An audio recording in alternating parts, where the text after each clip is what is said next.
right, so hello everyone. This video is to go over the final project.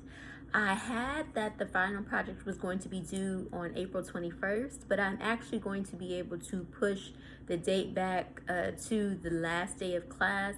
That's because we were advised by email that the senior grading that is required in advance of seniors graduating is not pushed up as it normally is. So for seniors in our course, normally I had to get their grades done by that Tuesday before the last day of class, so that they could ensure the registrar had all of the grades in to confirm that people would be graduating. But since we're not having commencement and there's no longer that time crunch, we do not have to have the grades in early. Senior grades can be turned in along with everyone else's grades. So our final project then will probably not be due until that Sunday at midnight. I'll push it right to the end of that week. So instead of it being the 21st, it'll actually be Sunday the 26th. So that should give you lots of extra time to do the assignment and to make sure that you have everything that you need submitted in that document. Now, the final project is one of my favorite assignments that I give as a professor. They are always very interesting and unique. And what I will do, in addition to the assignment sheet information that is loaded into Blackboard under Final Project, I'll also post a short PowerPoint that gives some examples for some previous anthology projects that have been submitted, so you can see what they look like, what table of contents, covers, etc. have looked like, so you can get a good idea of what your project should be. So for the 383 final project assignment, you're going to be creating your own micro anthology of African American literature. So of course we've used an anthology that has 2 volumes to go over or review a comprehensive collection of African American literary works. Well, you're going to create your own micro anthology, which is basically just a shorter version of the larger anthology book that I assigned for the course. So this assignment requires you to complete 3 tasks, okay? First one is going to be that you're going to craft a title and a cover for your project. So just as our anthology books have a cover that they feel reflect what the content is in the book, you're going to do a cover for your anthology project. That cover art should engage with the themes that you're going to be talking about in your anthology based upon the works that you pick, and then consider the visuals that you feel best reflect and identify with what is going to be in your actual anthology. This task 1 is 20% of the grade, and you should create the cover in a digital art form. So most people, when they submit their anthology, it is one document, and the cover is that image. If you just pick one image, some people pick a painting, a photo. Some people do a collage, so they put a series of photos together. Some people mix art. I have had students actually take pictures of their original art and upload that as the cover to their anthology. It's up to you. It just has to be something that depicts the themes that are pertinent to what you choose to write about in your anthology. And you can be very creative. As you will see when you look at the PowerPoint for the samples, students have run the gamut from doing a cover of a famous celebrity or historical figure to original art and pictures. There are so many great visuals with all the kind of social media platforms that we have for you to pick from. All I ask is that they not be offensive in any way. Try to avoid nudity. I mean, again, we know art for art's sake certainly gives us a lot of breadth and flexibility with what we can include, but do keep in mind this is a school research project, so you want to make sure that whatever you submit would be something you would deem appropriate. But other than that, the sky's the limit. And as I said, when you check the PowerPoint, you'll see some of the covers that were done, which were really cool. Usually I would have you present your cover on the last day of class as part of the final project, but since we're not all together, unfortunately, we won't be able to do that piece. So first part is the cover to the anthology. Second piece is you're going to be choosing 5 texts that we've read during the semester and be writing 3 paragraphs. So basically a 1-page critical commentary for each that talks about what that text, that poem, that short story, that essay discusses, and then why it's valuable, why it's significant as a part of African American literature. Now, if you remember, over the course, we've done a lot of writing. So you've responded to discussion boards, you've done quizzes, you've done papers. All of that is accessible for this portion of the assignment, meaning you can incorporate those writings into what you submit for those 5 texts that you choose. I actually encourage you to do that. Remember, one of my focuses is to teach you how to build on the work that you've already done. So that means if you've got a great discussion board on The Wife of His Youth by Charles Chestnut, use that and then just expand it to make sure you get to the 3-paragraph requirement. I say 18 sentences minimum. I just try to give you a number value because sometimes when I say a 1-page commentary, people will literally write 7 sentences and space it very widely, and they will say that's the page. So that's why I tried to give you some specification. You can go over the 1-page limit for one of your commentaries. That's fine.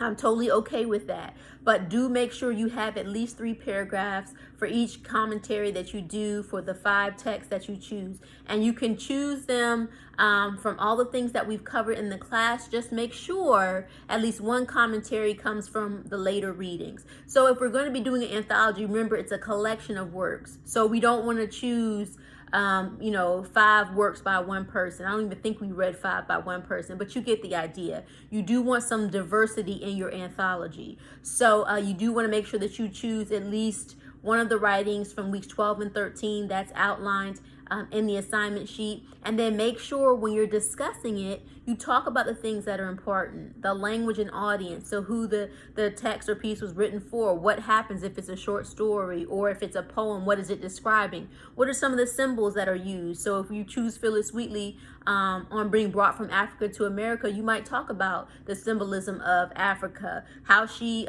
considers it in some ways a savage place, the dichotomy between Africa and America as this kind of rich, holy place, and whether or not we agree or disagree with that symbolism.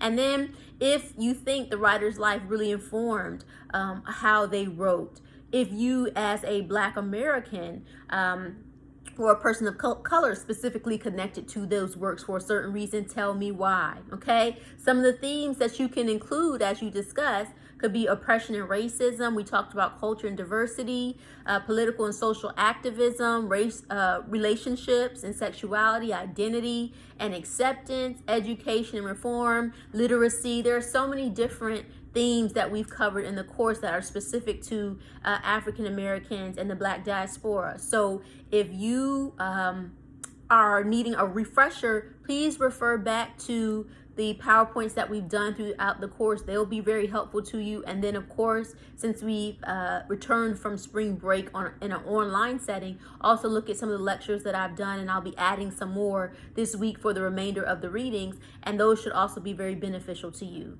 This section or task is 50%, so it's a huge part of the project grade. And again, I just want to see that you're continuing to learn as we go through these final readings that we're doing for the course. So I encourage you to pull on research and writing we've already done for other assignments. You can use that and then expand upon that to give me 5 kind of strong commentaries on the text that we've read in the class. And sometimes people will ask me if there is a text in the or piece of literature in the anthology that we have not read. I am okay with you doing that. So some people love Langston Hughes's, I'm sorry y'all, I had a little break. Some people love poetry by Langston Hughes. So there are several poems we did not read. So you could choose a Langston Hughes poem, Gwendolyn Brooks, I Assigned Sadie and Maud, but people love We Real Cool. So if you love that poem, if you know that poem, for example, and you wanted to use that, that would be okay. Again, you just have to make sure that you are still meeting the requirements set out by the assignment sheet for what you have to do for the commentary. But if you did want to choose something that we did not read in class, but it's a piece of African American literature that you are very familiar with, I'm okay with that being one of your 5. And then lastly, final part is just a 2-page response. I say 5 paragraphs minimum. So if you're double spacing it, it's probably going to be about 1.5 to 2 pages. But a 2-page response just summarizing 3 key ideas or terms concepts, things that we've learned in class. Everyone had to do a key term presentation, so you can obviously use that as one of your 3, but just be thinking about some of the things that we discussed in the class that might have been interesting to you, or that you felt you got greater knowledge on because you took the course, and then talk about that. There's really no wrong answer in this last section of it. It's just you doing a reflection and summary of things that we've covered in the course that are beneficial to you. And I really like to read these because these will then help me think about things that I could continue to include in the course, or things I might want to go into further depth about because students have expressed interest in it. Again, this piece or the last piece should be your own original writing, so please do not duplicate anything that you've already written, especially in the papers in the third section, because I do want it to be an original reflection that you've come to at the end of the course about what was valuable to you, the 3 top things that you learned, and then any current events or things that you were interested in. And then, of course, if there were takeaways, things that you feel like would be valuable for other students, or even maybe some things that we didn't get a chance to discuss. And this is a little bit different because we're not in class, so there are things certainly that I would have covered over the course of our lectures that we just did not get a chance to do, and that's okay. But please ensure that it is a reflection and it is a nice, concise discussion of what we've covered and what you found most valuable. So that's it. That's the final project. A cover, that's 20%, 5 commentaries, 1 page each, 3 paragraphs per commentary, that's 50%, and then your 2-page reflection, that is 30%. I am requiring you to do a table of contents, and that's primarily just so I can very easily, when I open your anthology after your cover, see the 5 texts you chose and then your reflection summary. So please make sure you do not forget to include that table of contents. It just makes it easy for me for grading purposes. When I open up the document, I can check and make sure that everything is there at the outset, and then usually it's just much easier for me to go through, look at what you've said, and then read your reflection. So please ensure that your complete project includes your cover, a table of contents that lists, at minimum the 5 texts that you're going to be doing, and then your 2-page reflection or summary. Outside sources are not required, so please note there shouldn't really be a works cited page. All of the text that you're pulling from, most people are going to be coming exactly, it's going to be something in the anthology, so we don't even really need to do the citations because these are all texts from within the anthology. So you just need cover, table of contents, your 5 commentaries or summaries, and then your 2-page reflection, and that's it. Make sure you upload it as a docx or PDF file, and then, like I said, I'll open it, review it, and then post your grade. If I cannot open your document, please be aware that I will put a 0 in there, and I'll shoot you an email out or put a notation saying you need to submit it by email. So please make sure you follow the docx or PDF file instructions, because if you do anything else, Google Doc, Pages, some of these other things, there's a good chance I will not be able to open it. And because it's a final project, there's a good chance that I may not be able to get in contact with you before grades have to be submitted, and I would hate for you to receive a 0 because of those technical issues. We're not on campus, so we don't have the option to do other things. So please make sure docx or PDF file only. And then if you have any questions or concerns, of course I'll post when I'll be online for us to be able to meet in the Collaborate classroom so that I can answer any questions you have about the assignment. And I'm looking forward to see and read what you all put together.